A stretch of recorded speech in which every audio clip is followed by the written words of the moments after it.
The one thing you don't have to worry about, Matt and I, never dead air. Yeah.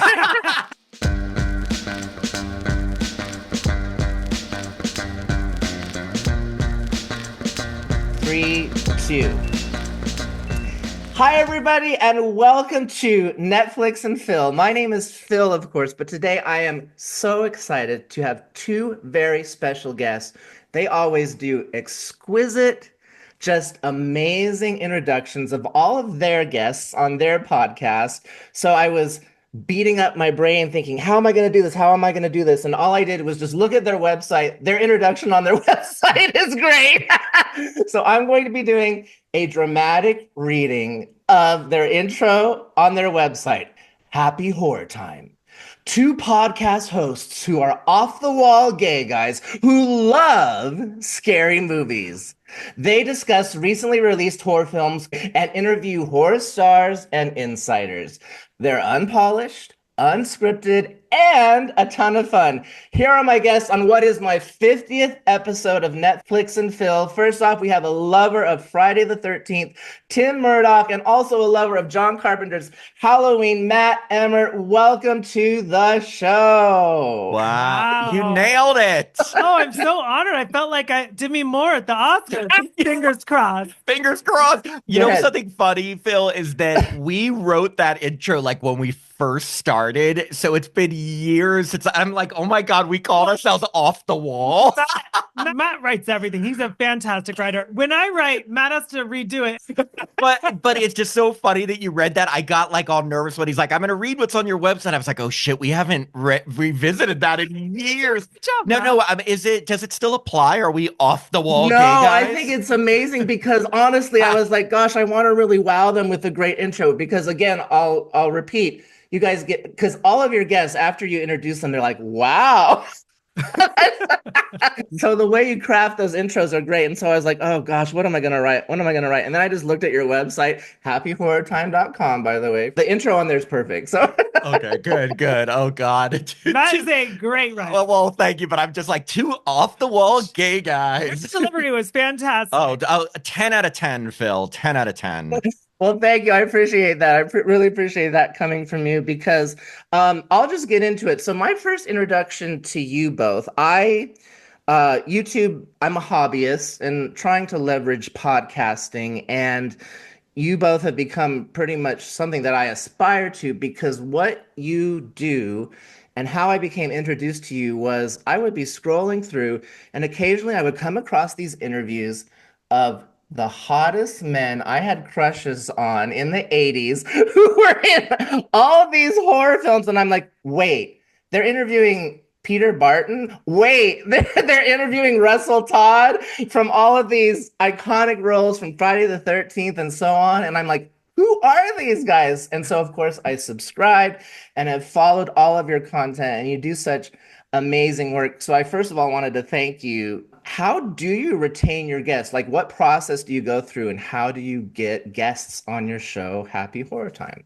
Well, thank you for the really Thank kind. you. Because, like, I think when we first started this, like, that was our goal. Like, there is, like, I'm assuming we're all the same age or close there, too. So there is a period of time where, you know, like, Peter Barton, Russell Todd, like, I'm so happy to talk to them because it's not like I mean, yes, they're available a little bit online, but like now we can really go in depth and like see what they're up to and what their experience is doing these movies. Yeah, I mean, it's like our fantasy as a kid. I'm not talking sexual fantasy, fantasy of like watching these people on screen and then getting to talk to them as adults. But in terms to answer your question, a lot of different ways. I mean, and people ask us that, and I wish there was one golden way of doing it. Number one, we don't pay people for interviews. Some people have said, "Are you paying people for interviews?" No, because it's a free podcast. We're hoping people will do it free. We try to have fun. It's just that kind of thing that we offer to people. But there are many different ways. We reach out to people on social media. A friend of a friend of a friend. Yeah, and sometimes when we've interviewed someone, if they've enjoyed themselves, they'll introduce us to other people because a lot of the stars are friends with each other.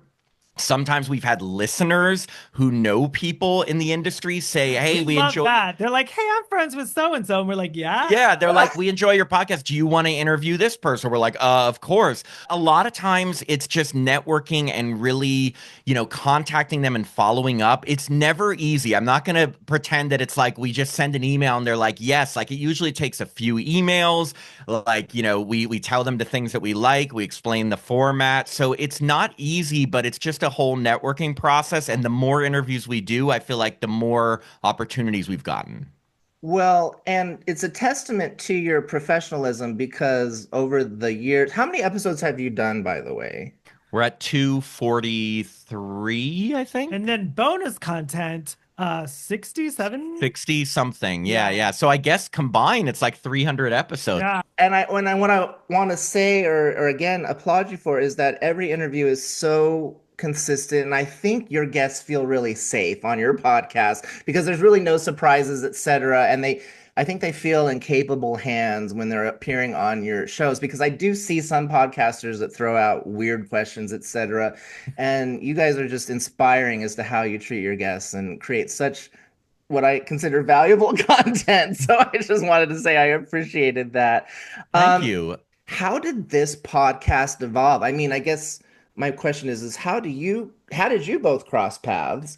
And then how did Happy Horror Time evolve? What's its villainous origin story? I guess is what I'm So asking. originally it was just I had a Facebook page and Uh, but I always it was like Happy Horror Time, but I really didn't. And then I did a couple YouTube videos, which if you want to see them, they're pretty funny. Um, right. it's so hard to do by yourself. Like it's one person can't do this all. And but I didn't know how to do it weekly. And then during the pandemic, well, actually a little before the pandemic, like Matt would come over and like we interviewed Kevin Spiritus from Friday 13th Part 7 in my backyard. I didn't know how to do an interview really like, but now I could do it so much better. I mean, so much better. Like I had like note cards, like I was Jay Leno. I don't know. And then Matt was always my number one guest, and I loved just talking to Matt. I was like, oh, I feel comfortable with Matt. And Matt is. I love this about Matt. He's a person that needs to be organized. He needs a calendar, and I don't. I mean, I do. That's why Matt is just like, and plus he's so fun and funny. So Jacob, Matt's boyfriend and our producer, Mm. he suggested, why don't you guys do this weekly and do it all the time? And then we shook hands and we said, let's do it. Yeah. Yeah, I was a guest star for if you go back to our first 19 episodes, like I Uh-huh. always joke that I'm embarrassed of those, but really it's not that it's just like it's kind of all over the place. We were recording on our iPhones. I was always the special guest. Yeah, and but we had no real format. We just kind of talked about whatever. And then I started dating Jacob, my boyfriend now of 6 years, and he loved podcasts. I knew nothing about podcasts, and he said, "You and Tim have a good dynamic. Have you ever thought of Yes. like being serious about this?" I was like, We're "No, not serious about we're not nothing. serious about this." But he said, "No, really." Like, and he talked to us about how a podcast, like, you have to do weekly content, you have to get microphones, you have to do it professionally. So with Jacob's help, and he's been our producer ever since, like we really turned it into a professional podcast. But then I also was like, Tim, what if we reached out to some horror stars to see if Yeah. we could get interviews? And the first person we got after doing that was Kimberly Beck from Friday the 30th Part 4. And it was so much fun and such a great interview. We're like, let's keep doing this. And then it kind of got to the point where now literally every other episode we do is an interview because why wouldn't we? We grew up as fans of these movies. So talking to the actors and actresses in them is like a dream for us Oh my also. gosh, like Kimberly Beck was no joke in my top five, like of people I've always wanted to talk to. Cause like we were part of a kickball team and like we had like names on the back of We our were called shirt. Scream Queens, and we each had a Love name it. of a Scream Queen on the back. And Uh-huh. Tim was I Kimberly was Beck. Kimberly Beck. Who are you again? Jamie Lee Jamie Lee Curtis. Curtis, of Yeah. course. Right.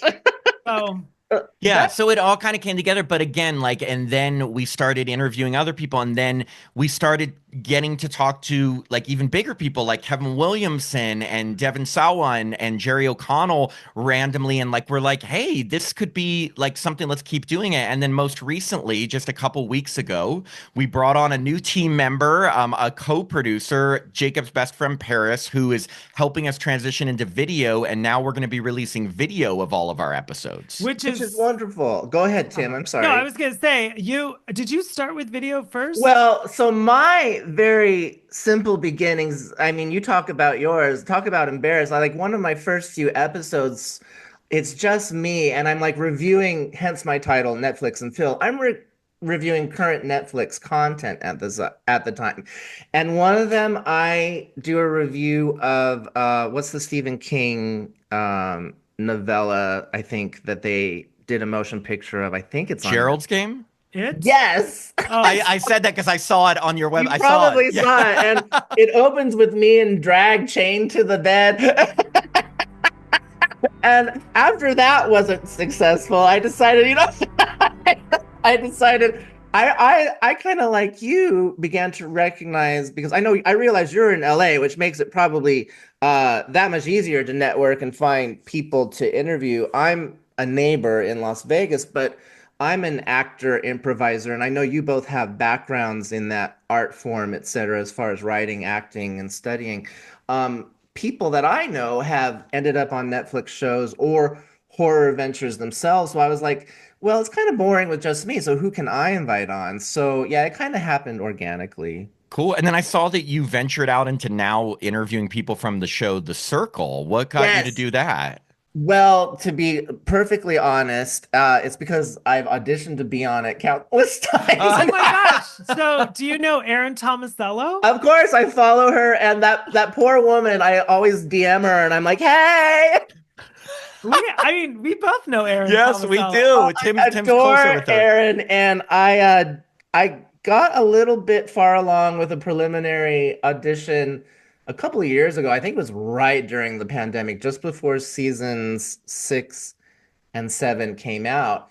I got cut very quickly, but I think I was being considered for one of those seasons. It didn't happen, but I love that you know Erin, and please apologize to her that I DM her all No, the we'll time. put in a good word. We'll say, get him on the Yeah. show. I don't talk, I mean, I know her, but I don't talk closely, but like, I know she's so perfect for casting. Like her personality is great, but I feel like I'm not familiar with the show, being honest, but I feel like you would be great on any reality TV show. Yeah. Well, and I'll tell you this. So if you're going to go down that rabbit hole, which I encourage you to do it if you have any sort of inclination to follow a reality show, one of the key players on their first season is a huge horror film fan. And interestingly, he doesn't talk about it in the show, but now in the wake of his success on the show, you can follow him, etc. Maybe you already know who he is, but he loves Halloween, etc. So his name is Joey Sasso. He got on the show because I think he was a bartender at a gay bar, and he's very straight and a casting agent. I think was just happened to be visiting or had struck up a relationship with him and said, "Hey, I'm auditioning or I'm looking to cast people for this upcoming series, The Circle." This was season 1, however many years ago, and he's got great success from it. So look up Joey Sasso, Sasso. So wait, I'm sorry, awful question, but if you're a jerk and you're on The Circle, are you a circle jerk? I'm Oh, this Wow. sorry. is great. But it's funny you say that. Well, the kind of conceit of that show is that it's similar to all these shows where people are kind of cordoned off and trying to impress one another, if you will. But it's all done through social media, so nobody can see who the other player is, and they can be playing as themselves, or they can be catfishing as a whole different character. And so they have a whole profile on a platform which is called The Circle, and they can put pictures of whoever they want, Oh, wow. and they vote each other off, much like Survivor. And I won't spoil the whole thing, but check it out if you get a I'm a chance. little I interested. put a picture of Jonathan Bailey. Call it a day. Let's talk about him for a while. Well, we're already all my questions. I'm already off track here, but let's see if but this is great. So, one thing that you often do is ask your guests whether horror was of any importance to them or on their radar when you interview them. And what I find surprising is oftentimes no, it's not, or they say no, it really wasn't. It was just a job to them, etc.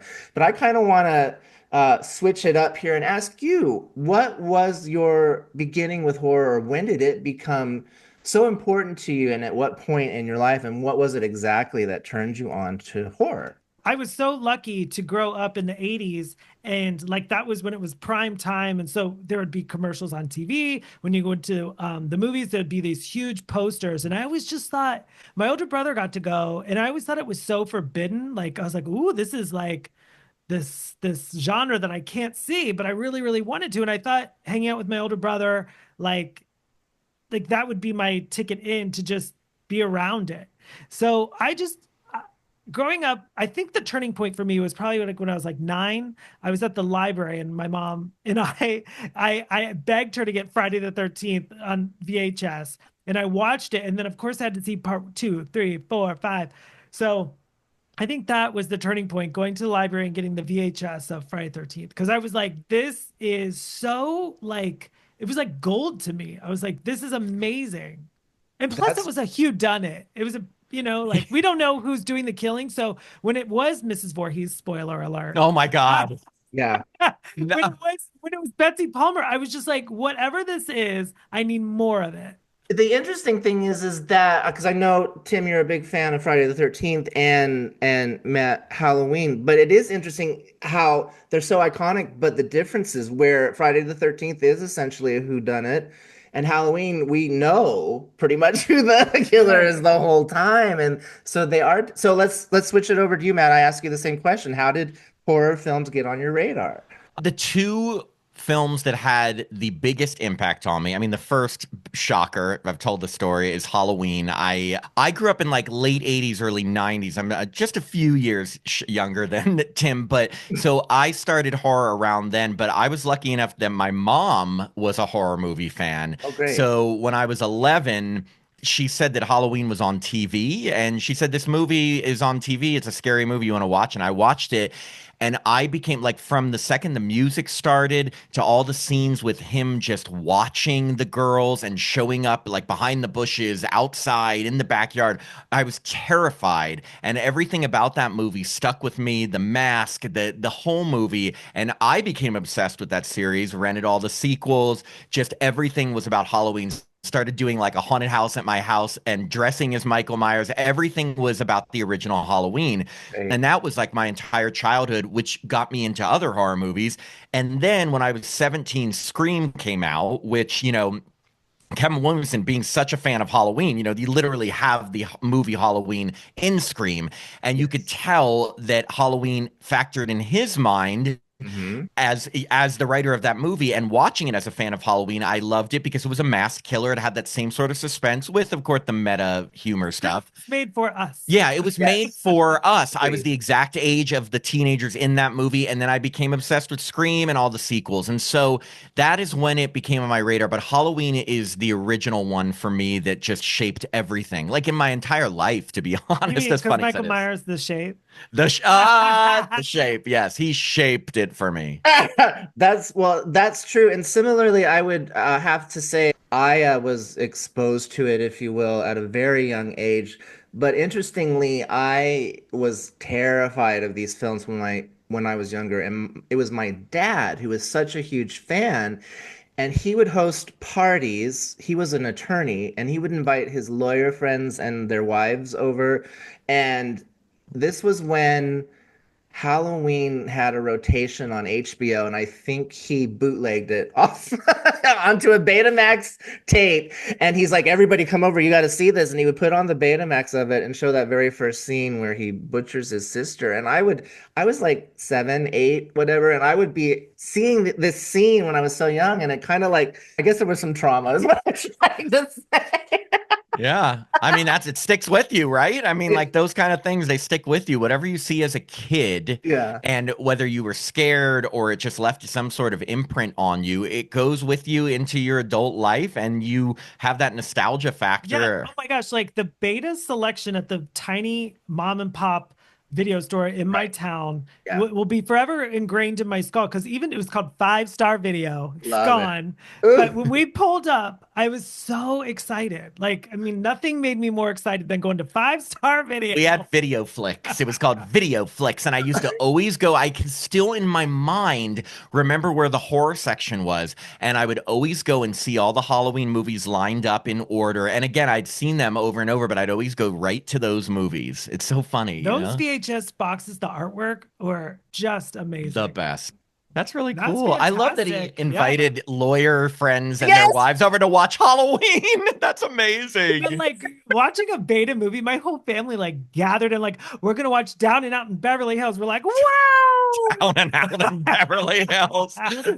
Family movie night. I mean, Right? there really used to be that. I mean, now there's just so many titles available at a click with the millions of streaming services. But like Jacob and I, we for the last few years have been collecting Blu-rays and things like that just to have more of a physical media presence, just because I don't want to always have to stream things. And also the quality isn't always And plus great. there's extras. You don't get like after the movie's done, like, hey, look at the well, sometimes, but Yeah. it's not Yeah. the same. Uh-huh. It's not the same. Well, you touched upon something that's kind of gone, for lack of a better term, is that there isn't that experience of going to the video store and getting excited and being able to peruse the aisles or run into a friend, etc., or get recommendations from the clerk. So I have tea. So I used to live in Los Angeles.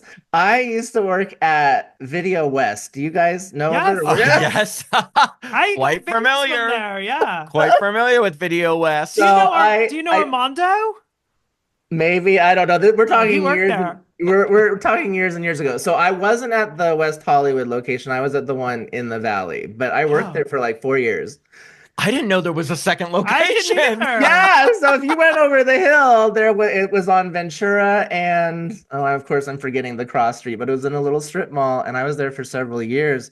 And again, just you don't have that kind of, you would see the same customers all the time and they would bring their pets in and the great thing for me is that you would see celebrities and you get to talk to them about their films, etc. So I really missed that and enjoyed that a lot. Me Wait, too. what- I think I've been to that video store. Now it's gone, but Yeah. I remember that video store. I know right where you're talking about.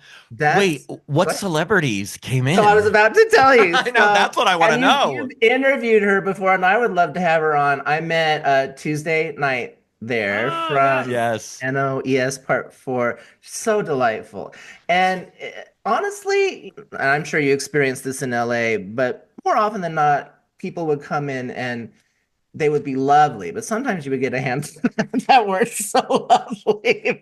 I know what's that phrase? Don't Meet your heroes. Yeah. Don't meet your heroes or something. Yeah. Yeah. But I mean, lucky, I would say we've been lucky because I'd say 9 times out of 10, the people we interview are absolutely lovely. Like we've had a few that maybe weren't the greatest, but Yeah, most have I been, think yeah. it's more like when you meet them out in the wild. and Sure. they Like at don't wanna Video be- West. Yeah, Video West. They may be grouchy.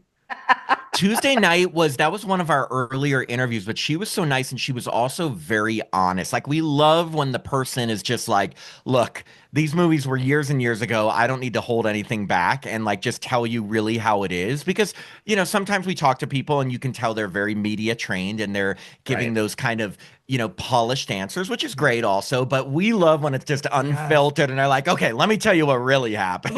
Peter Barton was like that a little bit, and Yeah. Leslie Dean from Freddy's Dead. Brenny's, Okay. oh wow, yeah. If you want an unpolished, like spilling the Tells us tea, everything. Leslie Dean told us everything. I will definitely look that one up. Speaking of guests, is there anybody that you've interviewed that you were just like, oh, I'm just so intimidated or scared? Is there anybody, maybe it's the same for both of you, or maybe it's somebody different where you're like, oh my God, I hope I don't mess this up? Who might that have been, if there was anyone?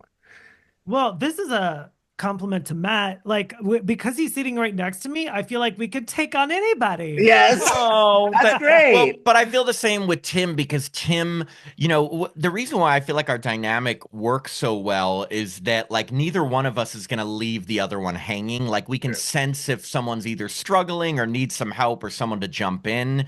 So It's yeah. usually me. Well, but no, I mean, it just depends. Like I to be honest, the interviews I was the most nervous for. Well, first, we talked to two of the three girls from the original Halloween, not Jamie Lee Curtis, but we talked to PJ Soles and Nancy Loomis. And of course, because that movie had such an impact on me, Right. talking to them and expressing that without sounding like a complete freak was like where I wanted to be, because I wanted them to know how important it was to me, but I didn't want to sound weird. So I was nervous for that. I was also quite nervous for Kevin Williamson just because I've looked up to him for so much of my life. Like I feel like I have very much in common with him in terms of what we like in horror. But, I wanted to make sure the people that I really have respected or meant a lot really were comfortable with me. So those were the ones I was the most nervous about. I mean, I'm nervous during all of them, but but I'm not but I'm also at ease. I don't know if that makes sense. Like I've got butterflies always, Yeah. but I guess I remember you being a little bit nervous during Adrienne Barbeau. Well, Adrienne Barbeau is so iconically she's a horror icon. She gave some really funny stuff. Like she thought John Carpenter was gay. I haven't heard this episode, really. I thought it was funny. Well, yeah. so she was in, is it called Somebody's Watching Yeah, Me? it's a TV movie of the week, and like we were trying. I can't remember the exact question, but she goes, "Oh, when I first met John," she goes, like, I think she said, could be saying this wrong, but like, he didn't hit on me, so I thought he was gay. Well, I think it was because this movie came out right before Halloween, so it's John Carpenter and had literally was directing this TV movie, which is great, by the way, right before he jumped into Halloween, and Adrienne Barbeau was in it playing a lesbian character, which for the time was groundbreaking. Huge, yeah. And he was very into it, and I think said something to her about like, how do you feel about playing gay? And like something about the way he said it to her, she thought, oh, I bet he's gay. That's why he's into doing this. And then she ends up marrying him. She said Halloween was the scariest movie she's ever seen. Which, of course, I loved. But yeah, of course, I was scared because I'm like, oh my God. First off, she's been interviewed a billion times. So it's like, how do you bring something new to it? How do you encompass her entire career in 45 to 60 minutes? There was a lot to cover. Yeah. How do you cover all of that? So yes, when we're talking to someone who's been in one movie, it's so much easier. We can get so detailed because it's like literally like, what did you do during this scene? What did you do during this scene? We have Vicky Dawson coming up from The Prowler. And The Prowler, have you seen The Prowler? I have seen it a couple of times. Yes. Great slasher. Yes, and we have Vicky Dawson, and we'd like the whole time to really just dive into The Prowler. And I thought that was fun. It is, because when it's one standout movie, and the one thing we do try to do, I'll say, is that even though a person is known for something, we first start by asking about their background, how they got into acting, and maybe some early credits,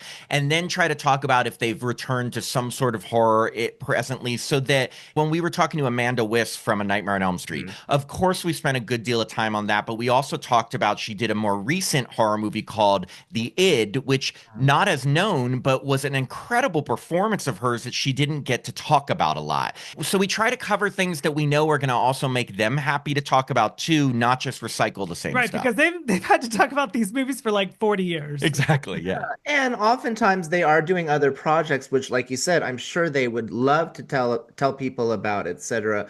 And again, this speaks to your dynamic and how well you create an atmosphere of warmth and excitement for these people and make them feel at ease. And I think Thank you. That's wonderful. We do notice when we start an interview, you can tell that the person we're talking to is a little nervous and a little like, and then by the end, and this is if we're successful with it, they're like, what? Like, because we just try to get them comfortable. And if you listen to a lot of our interviews, some of the people will seem slightly stiff at the beginning, and by the end, they're like, okay, so when I went partying. Not that we're like reporting in news. I always use this phrase, but like Tom Brokaw. So dated. I know. So dated. I'm trying to think of a new reporter. I don't know anyone. Tom Brokaw. Connie Chung. Connie Chung is great.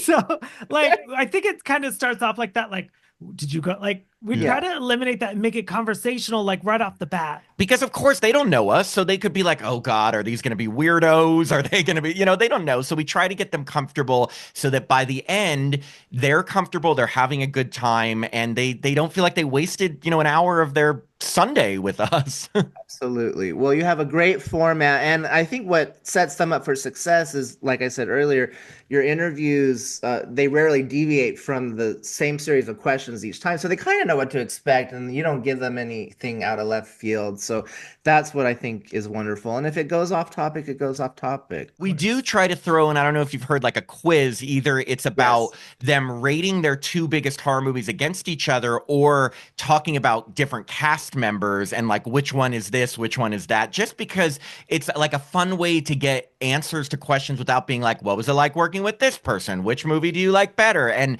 it's funny because we've gotten people to say like which horror movie they like of their two main ones better. I love getting I that. know. Which is great. Well, and you make it easy for them because you give them multiple choice, so they don't have to kind of, think long and hard about it. And you Yeah. you, you provide them with the answers right up front, which is huge and it makes it easy. You talked about interviewees that you were maybe intimidated by. Looking forward to the future, is there somebody scheduled or anybody that isn't scheduled that you're looking forward to retain or want to retain on your podcast? Obviously, I've talked about how I would love to talk to Jamie Lee Curtis, but that's Sure. like the top goal. I really would love to talk to Nev Campbell because now that we've talked to Kevin Williamson and with her being so integral to the Scream series and returning to the series, she's so sweet. She goes to conventions, seen her at conventions. I would love the chance to talk to her about the entire Scream franchise. It'd be an honor. Who else? I would love to talk to Sarah Michelle Gellar Oh, I also. yes. love Sarah Michelle Gellar. Truth be told, I did not watch much Buffy, and I know everyone loves her from Buffy, but I do love her from her back to back. I know what you did last summer in Scream 2. It was like a The powerhouse of, Grudge. The Grudge. Like all those movies are such Yes. powerhouses that she'll always be a Scream queen in my eyes. But go like the person that Matt always says like Jamie Lee Curtis, but I love Dana Kimmel from Friday 13 Part 3.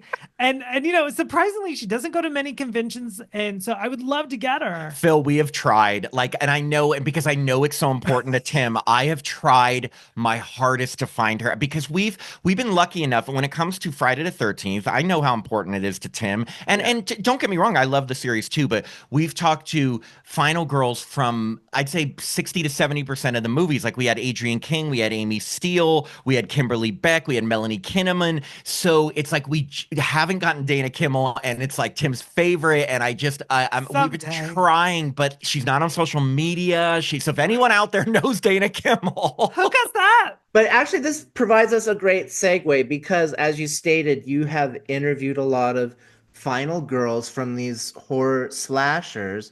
And I guess this is probably more of I don't know how to describe this, more of a philosophical question.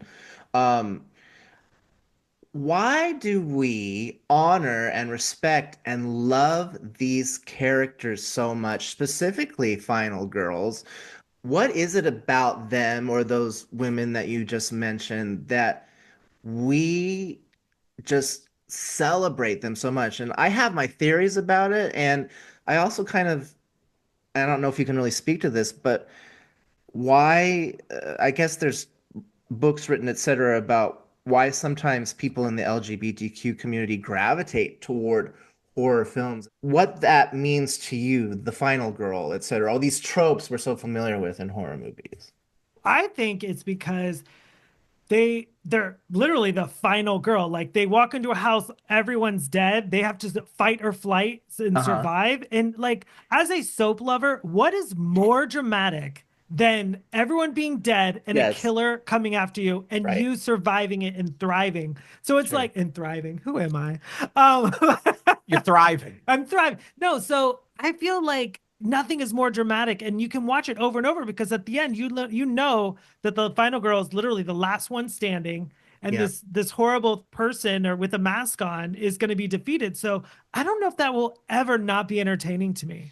Yeah, no, I see what Tim's saying. I think for me, I mean, I can answer your question in two ways. Like one, how I interpret it as a kid growing up, and then one as a gay man looking at it through that lens. But as a kid growing up, there was so many stereotypical characters in horror movies that were just seemed to be so plain oblivious to everything going on. They just wanted to either have sex, do drugs, party, and they just weren't paying attention. And the final girl always was so resourceful and Mhm. intelligent, and she could still have fun, but she was aware of things. And I always kind of idolize that because I would hope that I would be that person in the situation that I can Right. have fun but be aware of things and be willing to fight and put it all on the line to survive. So I always looked up to these final girls as the people that really could fight back and be strong against this, an invincible killer. And the girls were always smart. And once in a Yes. blue moon, you'll get a last survivor that's like Mark Patton or Tom Matthews, the whole Tommy Jarvis thing. You'll Mhm. get like a final guy, which is, they're outcasts too. So Yeah. I feel like, but like if you're bullied or whatever, like in seventh and eighth grade or whatever, like you really connect to these people because they're like outsiders, and they Yeah. also like, That's what I was going to say. As yeah. a gay man, I mean, you can see it's just, and I know people can explain this a lot better than I can, but because I know a lot of the LGBTQ audience looks at Final Girls as like from that side of otherness and being Sure. different than everyone and fighting back against oppression. And I Sure. can definitely see that. I can feel that, and I can see why it appeals to gay men. I think gay men love strong women as it is, Yes. and so that's something that we can always identify with. But fighting back against society, you can look at it in many different lenses. So there's so many reasons to do it. But for me growing up, the biggest thing was because I just really, before I knew my sexuality, anything like that, I just really was like, I want to be that smart, tough, resourceful Mhm. person in that situation. That Strode girl. That girl, that Stroger, she's Michael Myers' sister. What? What? Speaking of otherness, people identify, or people of the LGBTQ community identify with the killers that are so popularized, that are dispatching people that were popular, loved in high school, etc. And when you, as a meek, I don't know, shy gay man, see the cheerleader or the jock get dispatched, it's kind of like a release for you see your revenge taking place on screen, and it's like a release to a degree. So I kind of subscribe to that theory I don't too. know what we were watching the other day, but I mean it was a horror movie and I was like, you know what? I don't even care if this killer kills them all. I was like, I don't like any of them. What were we watching? I I can't mean, there's a remember. lot of harm. And that's trust Like me, that's super the biggest likable. problem is if you don't have at least one likable character, Right. and you don't have someone to root for. That's another thing I should have used in your answer. Like the final girls were the people you wanted to root for. Sure. So often they would write the other characters are so despicable that you wouldn't care. With that said, that's not kind of how it is nowadays. That's more 80s slashers where Mhm. every character but the final girl was just awful. Now, usually there's like friends and people that you actually care for, and then when Right. they die, it affects you a lot. But Right. yeah, like Tim's Oh, saying, so many movies were like, just kill them all. Valentine. We were watching Valentine and like Jeremy Milton took out all these people and I was like, you know what? They're not great. But I did like Marley, but I did say Marley Shelton in that That's the true. final girl, We she's we liked sweet, and her. they make it apparent that she never bullied him, which is why she survives. But everyone else, they're all We are horrible. like, they're garbage. Well, and get her next on your podcast. I think she would. Oh, We've tried to get that one we Marley. tried. We reached out to her. Uh, It depends, but we always follow up, so Yes. we will follow up. Yeah, because okay, we love her. fingers crossed, fingers crossed. This being Netflix and Phil, is there anything specifically on Netflix, horror or otherwise, that you follow or get excited about? Whatever's number one right now, starring Scott Foley, La Dolce. Is that what's called, Matt? Oh, La Dolce Via. Yeah, yeah. Watch that. Director Okay. Mark Waters. Not horror, but it's a romantic comedy in time for Valentine's Day. Oh, you know what just hit Netflix that Jacob and I are obsessed with, and it's not horror, but Cobra Kai. We love Oh, Cobra Kai, and the final episodes just hit. As someone who did grow up like with Karate Kid, I mean, again, we were exposed to all types of movies, not just horror.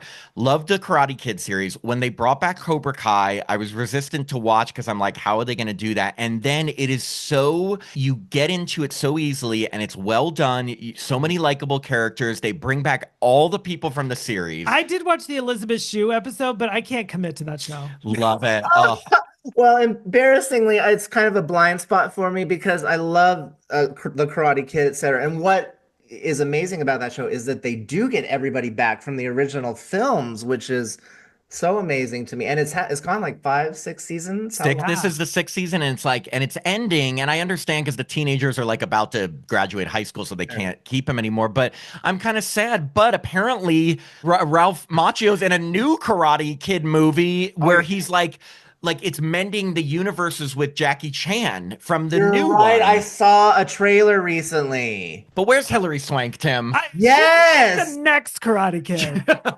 I worked at the movie theater when that came out, and let me tell you, people were like, "Where's Daniel?" Well, the guys are all super hot, but it's okay to say that because they all are 30, and Hilary Swank's like 19, so they're supposed to be in high school too. Her love interest is like 15 years older. It's very disturbing. oh my gosh. It was 94, which is 31 years ago. Because I remember I was working at the movie theater and I went in the back of the theater and I was watching it with popcorn. Like, what am I watching? You're like, where's Daniel? And I mean, I get it. They wanted to reboot it, but they kept Mr. Miyagi, and but it like. I don't know. It didn't have the same charm. It felt sort of ridiculous. It was charming. Let me tell you.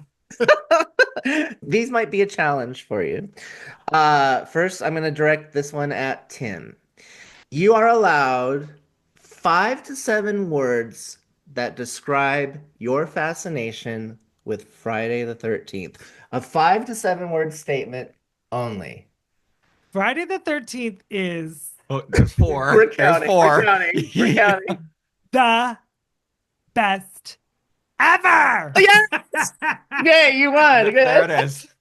I'm convinced. All right. Wait, does it have to be a like a sentence? I'm a writer, so I'm gonna question all the little grammatical things.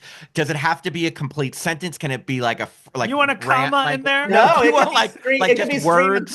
No, it could be stream of consciousness. So you're getting the same exact question, except it's going to be around John Carpenter's Halloween. 5 to 7 words. It doesn't have to be a statement. About your fascination with that movie. The music, the mask, building suspense. Love it. So, you know what? You can tell who the writer in our group is. That was almost operatic. You maybe have a Halloween musical that you could pen there, Matt. It sounds like almost like I did a haiku. Yeah. Halloween, the haiku. Yeah. The music, the mask. There's a song in there. Oh my gosh. I can't wait. I can't wait for this to premiere on Broadway. Yeah, and then Michael at the end suddenly talks and sings. And then Jamie Lee Curtis says, "It was the boogeyman." And then she eats yogurt. Okay, my final question. I'm going to borrow from your interview book. Often at the conclusion of Happy Horror Time, the hosts ask their guests a final question. What is one thing that you have never told your fans, a publication, another podcast, or interviewer about your experience with Happy Horror Time? That is so good because that is our question to everyone. And it's one thing, and I'm not just trying to buy time, but one thing you said that I think is hilarious that we always talk about is that so many people we interview, and it's okay, but it's evident they haven't listened to us before, because if you listen to any interview, that's our final question every time. Right. And every person we ask that to is totally taken off guard. Taken off guard. And we're like, oh, if you just listen to one interview. I can't blame them because they haven't watched their movie in 40 years. Yes. So I can't imagine them being like, you know what? I want to listen to a podcast where they talk about it. It's just funny because we ask them and they're like, oh, that is a good question. And we're like, it's the same question every time. 240 episodes. Well, it's embedded in my head because I've gone down a bit of a rabbit hole and watched a ton of your episodes. No, I love it. That's so it's refreshing and also just so humbling that you have taken the time to listen to that and know our formula. It's so nice to talk to someone who's familiar with our formula. So thank you. I love your formula, and you're not off the hook. So it can, and I'll again take dates from your book. It can be simple, it can be gossipy, or I like gossip. That's what we said. Okay, yeah, okay. I like gossip. So once in a blue moon, Matt will you can't see our legs. Right. like squeeze my leg if someone is just saying something just so bonkers, and I'm doing everything in my power to just be like, yeah, but like, so that's a little bit of If pain. I'm not, I love this because if I had a co-host, I would be doing the exact same thing.